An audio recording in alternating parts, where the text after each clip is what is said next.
The industry has now voted for a mandatory code. What other hurdles need to be overcome before it can be put in place? Well, I'm committed to getting the job started this week, and in fact I've reached out to the Treasurer, who has remit over this, to make sure that he understands the importance that the work starts now. Now that we've got a consensus, a philosophical consensus by the industry, which I thank them for, the reality is this week I'll be calling a number of my colleagues, backbench colleagues, to make sure that they are able to feed in the feedback that dairy farmers right across the country have asked for a mandatory code. We're going to listen. This is not going to be a Canberra solution. This has to be a farmer solution. So I'm committed to that. And I've already sat at a number of farmers' kitchen tables only in the last couple of weeks. And I've asked farmers to directly come back to us via their local member with those specific elements within a code that they're looking for. Who will be involved? Who will be sitting around at the table? Well, look, obviously peak industry bodies will be making sure they get a say in it, but I've made sure that our backbenchers who have been passionate about this also are out there engaging, and I've asked them to go and sit as many kitchen tables as they possibly can to get that feedback, to tell us exactly, specifically what they're looking for and how this could work. And I'm committed to that, but I'm not going to kick it down the road any longer. It has to happen. We have to get on with the job, and the job starts today. That's the reality of it, and I expect my backbenchers to come back and to give me that information by the time we get back in a couple of weeks, so that we can really put the structure and the meat around it as quickly as we possibly can, but as carefully as we can, because we don't want to rush it to the extent that we've missed stuff, but we need to make sure that we don't prolong this any longer. I understand that the industry has put a report to you outlining what it's looking for. Has it discussed issues other than the mandatory code? No, I'm meeting with the Dairy Farmers Association today, later on today, so I suspect I'll get some more detail from them. But I saw them about 3 weeks ago when they came in here, and they hadn't had a consensus, and I was jack of it, to be honest. I'd had a gutful. This was taking too long. The report, the ACCC report, had been out since the end of April, and I'd asked them from then to go and get me a consensus from dairy farmers in the industry. They hadn't done it. I gave them a timeline of 2 weeks before we got back. They lived up to it, so I thank them for their leadership and courage on that, because otherwise I was going to act on my own. So I'm glad that they've come to an agreement and a consensus. It's now time to continue to listen with them and make sure that they have an input, but I want to wash that with a lens of reality. That's the important thing of getting backbenchers and myself out around farmers' kitchen tables and get the lens of reality of what members and dairy farmers are saying, because while I respect peak bodies, it's important that you go and sit there and get an appreciation from their members also. On that, the UDV has voiced its concern that the mandatory code doesn't encompass the entire supply chain, especially the supermarkets. Do you share their concern? Well, look, I do. Obviously, the ACCC report only goes so far as the processor. Now, they've found a market imbalance with respect to that. I think that there is some challenges within the retail sector. And I've reached out to the CEOs, not only of Woolworths and Coles, but now to IGA, Aldi, to our major retailers. And I'm asking them for some leadership as well. And proudly, Woolworths have shown that. And in fact, we're continuing to have dialogue around a way forward on that. Aldi and IGA have both been very supportive about looking at ways to make sure we have a sustainable dairy industry. Coles have been far from helpful. In fact, they've been recalcitrant. I respect that. That's their commercial right. And in fact, every Australian consumer can judge them with their feet and their wallet. And I would say to Australian consumers, you can judge the social licence of our retailers and make real change, real impact by voting with your feet and wallet. Now, your predecessor, Barnaby Joyce, said that if the supermarkets didn't get rid of $1 a litre milk, he would.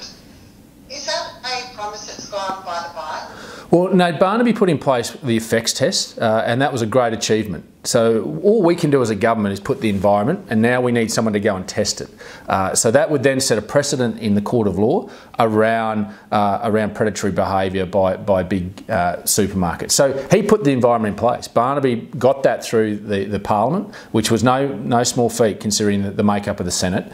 So now we're asking for somebody to go and test that in a court of law, and once that's done, we will then have a precedence in which to work from. So I think the reality is that Barnaby did do a lot around that, and it's now time for someone to step up to the plate and take on these major retailers.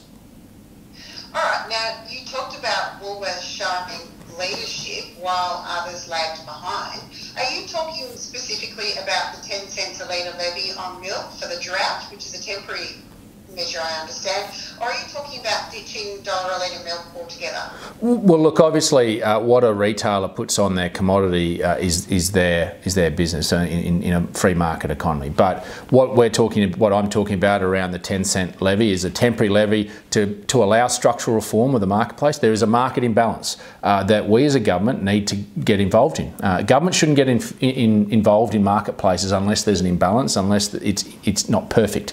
And we've got a report to say that the marketplace is not pure. So it's our responsibility to act, and that's why I want to act straight away. I'm not going to sit and wait and kick this past the next election. It has to happen now because dairy farmers are telling me they want it now. And I have to be honest, it's not going to be completed within a couple of months. This is going to take time for the reform to take place, for the legislation to get drafted and be put through. So I've got to be open and transparent. But that's why I believe, on a personal level, if we can get consensus from industry and particularly from retailers around supporting our dairy farmers until we get that purity of market in terms of a levy that they can get through to the farm gate. And one of the things that I'm proud to say Woolworths' conversation with me was it was important to them that it went to the farm gate. They were adamant that they were prepared to support and have a sustainable industry, but it had to get to the farm gate to the farmers. So I'm still working with them around how we can do it. My job is to get some consensus and then facilitate a way forward any way I can, and I'm not giving up on that. That's the job of the government to try and do with respect of any levy, and I'm committed to that, but philosophically I think there's a need for us to do it. So when you talk about we need to have this levy in place until there's purity in the market, how do you gauge success? What is purity? Well, look, I think obviously the market imbalance, I think there's a number of factors within that market imbalance, particularly as I get around and listen, it's around the contractual arrangements that our dairy farmers have that impinge their transferability of their contracts to be able to look at other processes to have pure competition. That's what we get in all our other commodities. If you look at all our other commodities like beef or grain, there's a pure market. They have options in where they can sell their commodity. In the dairy industry, we're locked in, and the other thing is that it's a product that only has a short shelf life.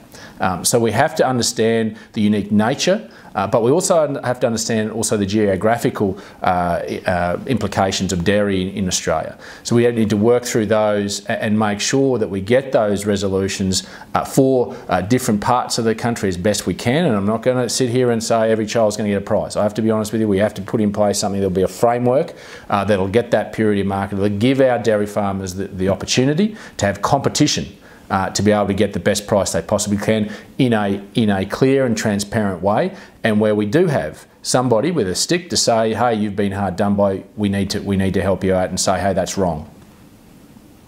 So why a levy on milk and not other dairy products like cheese, for example, which at $6 a kilogram is valued at less than 60 cents per litre of milk and actually applies to farmers right across the country? Cheese is a larger percentage of Australian milk than drinking milk. Yeah, and look, I'm being led by industry. I'm not saying this is a Canberra solution. The QDO have obviously raised this around the 10 cent. I'm open to other extensions of that, and that's got to be a conversation with our retailers, our processors and farmers. This is a time where we've seen some leadership from our dairy industry, but we all need to come together and show some leadership if we want a sustainable dairy industry right across the country, not just in one part, but right across the country. And I'm open to facilitating and making sure that I can get those conversations to happen, to have leadership come through, and that's what I'm asking for, and I'm open to any extension that industry, that retailers and dairy farmers come to me with. The mandatory code might make the interactions between farmers and processors fairer, but it's not going to stop the profitability of dairy farmers continuing to decline. And we have Dairy Australia revealing that 1 in 5 dairy farmers is planning to quit. So what are we going to do to halt that decline? It sounds like it's rather rapid and something needs to be done fairly urgently. What have industry leaders asked you for, and what do you think needs to be done?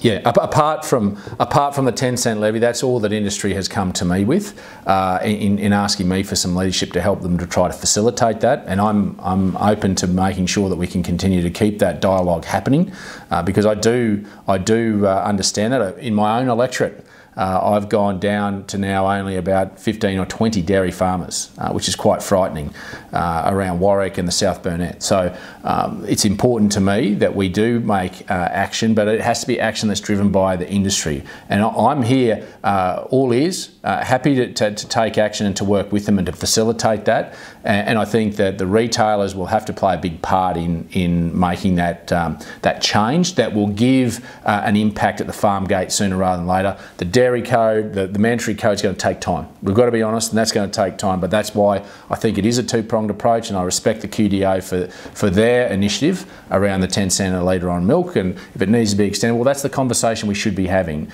with retailers, processors and farmers now.